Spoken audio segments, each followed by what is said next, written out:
Dulu saya melihat mengapa orang Kristen itu kok sepertinya selalu ceria ya.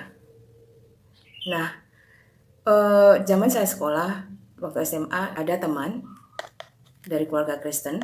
Satu kali kita mau ujian semesteran. Nah, dia ini memang pembawaannya anaknya senyum aja gitu ya. Satu kali dia tidak diizinkan untuk mengikuti ujian semester karena belum membayar SPP ya waktu itu ya. Kita sekolah di sekolah swasta. Lalu entah saya sudah lupa, 50-an tahun, 10-an tahun yang lalu ya. Lalu saya bilang, papa saya, kalau si ini tidak boleh ikut ujian kalau nggak bayar SPP. Jadi minta tolong papa saya agar papa saya membayari dia. Lalu papa saya sih oke-oke aja, memang tabiatnya dia memang nggak bisaan orangnya. Saudaranya ada berapa ya? Dia punya kakak, dia anak kedua, punya adik lagi ketiga, adik kelas kita. Kemudian dia punya adik kecil, masih kecil waktu itu 2. 5 dong. Terus bapaknya dia katanya dulu marinir tapi maksudnya udah nggak kuat dia berhenti. Jadi otomatis karena berhenti sepihak jadi tidak punya pensiun kan, masih muda waktu itu. Lalu ternyata ibunya ini jualan nasi di pasar ya. Sejak itu dia bahkan ayahnya dan saudara-saudaranya diajak main ke rumah oleh bapaknya, sering main ke rumah ya. Kita ya seperti saudara saja. Oke. Tapi saya melihat kok keluarga ini anaknya banyak, tapi sepertinya dalam kehidupan yang ya rumahnya di gang sempit, rumahnya kecil, tapi kok kayaknya kok selalu happy ya, gitu ya. Jadi ternyata mungkin ini rahasianya ya, di ini sabda bahagia Yesus ini ya, di Matius 5 ya. Jadi berbahagialah orang yang miskin di hadapan Allah karena mereka lah yang mempunyai kerajaan surga. Jadi ya saya yakin sekarang ini bahwa inilah ayat yang bukan maksudnya sekarang ini, maksudnya selama saya mengikut Kristus, saya semakin diyakinkan bahwa di Matius 5 ini Tuhan Yesus selalu bilang diawali dengan khotbahnya, mengawali dengan berbahagialah. Berbahagialah hingga berapa ini? Coba kita baca lagi ya. Berbahagialah orang yang berduka cita karena mereka akan dihibur. Nah, berduka cita aja disuruh berbahagia kan? Itu kan seharusnya sedih ya. Tapi di sini Tuhan Yesus mengatakan kita disuruh berbahagia, maka akan dihibur.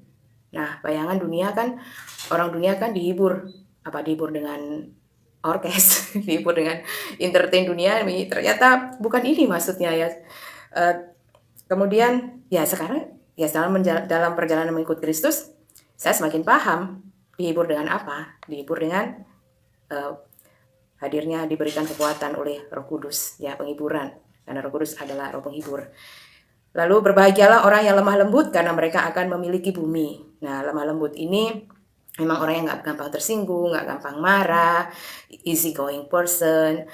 Maksudnya menghadapi orang yang berbicara dengan intonasi yang tinggi, atau bahkan memang menghadapi orang-orang yang memang yang nggak suka, benci sama kita, itu harus bagaimana, dan ini maknanya ya.